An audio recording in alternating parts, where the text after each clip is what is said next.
Pause squats. Regular squats with a pause at the bottom of the rep.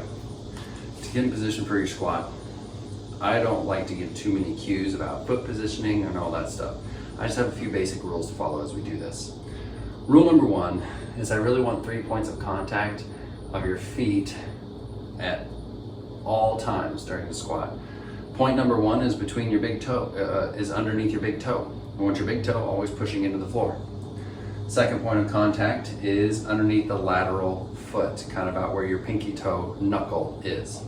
And the third point is your heel. I want those 3 parts of your foot touching the floor at all times when you do the squat. The second rule is that as you squat down, your knees need to get out of the way of your trunk. So as I squat down, I got a nice long trunk. As I squat down, my knees, I actually open them to the sides. They actually go the same direction as my toes, which allows room for my trunk to sit down in between my thighs so I can squat down as low as I can. If your feet are a little close together and your toes are forward, you'll find that as you go down, your thighs, they get in the way. You get in the way and you end up leaning way forward, okay? That's just not a squat that I want you to do.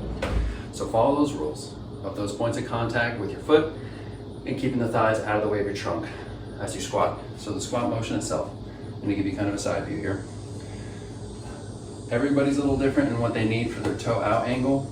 I'm not necessarily gonna tell you exactly what to do there. I don't necessarily think your toes need to be straight forward, but I don't want them way out to the side. So pick a middle ground. Get your squat stance, get those 3 points of contact. You can do whatever you want with your hands. I'm just gonna put my hands out front. I'm thinking sit my butt down, straight down between my heels. And just go as deep as you can, stand back up. Down, up. Butt down, butt up. Something that I like to keep in mind is my shoulders and my hips should lower at the same rate, meaning that they go up and down, maintaining the same angle. You might notice a little bit of a forward lean at the start, but then they rise up and down at the same rate, as opposed to shoulders falling a lot faster than the hips. Makes sense? There's a difference between this and this. Do your best to make it look like this. The pause happens at the bottom. Pause. About a 2 count. Up. Pause. Up. If you're doing this with weight, you have so many options outside of the barbell. I have a couple examples for you right here. Kettlebell.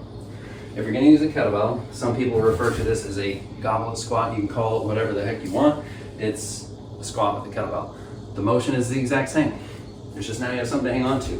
If you're gonna use a kettlebell, I like to hang on to it by the horns, like this, and rest it on my chest bone.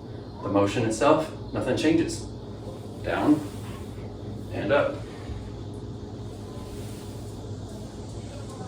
Okay? If you don't have weights, but you want to do some extra resistance, sandbags are a great option. If you don't have a sandbag, you can get a backpack and just fill it full of stuff like canned food or sand. It's all cheap, and it's a good way to do that. If that's the case, you grab your backpack or your sandbag, you just give it a big old bear hug.